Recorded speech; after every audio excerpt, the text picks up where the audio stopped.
Justin, thank you. Two metro businesses were the targets of a recent sting operation. Police say they were tipped off about possible prostitution happening inside. News 9's Brittany Toulis has more on the bust and an organization providing sanctuary to human trafficking survivors.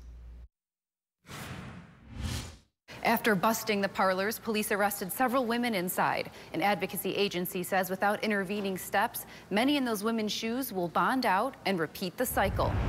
Last Wednesday, OCPD vice officers went into these businesses with a warrant. Received complaints of prostitution going on, leaving with these 5 women in handcuffs. But per Dragonfly Homes co-founder and executive director Whitney Anderson, in scenarios like these, the people in handcuffs are often forced into the situation themselves. Human trafficking victim survivors are in front of us every single day, and so they're interacting with frontline professionals. Sometimes that can be law enforcement officers, and it can be in the capacity of a sting. And so it wouldn't be unusual for people to work in a massage parlor and be trafficked. The difference between prostitution and sex trafficking, the former, the person chooses to take part on their own.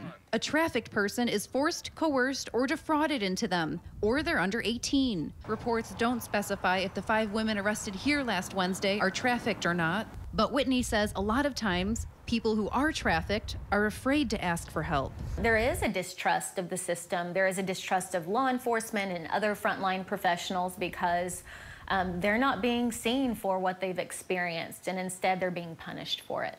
In the last 6 years, Dragonfly Home has helped over 600 trafficking survivors and field over 1,200 hotline calls a month. If people don't receive the intervention they need, then the process just continues. The cycle isn't broken and people don't get the help that they need.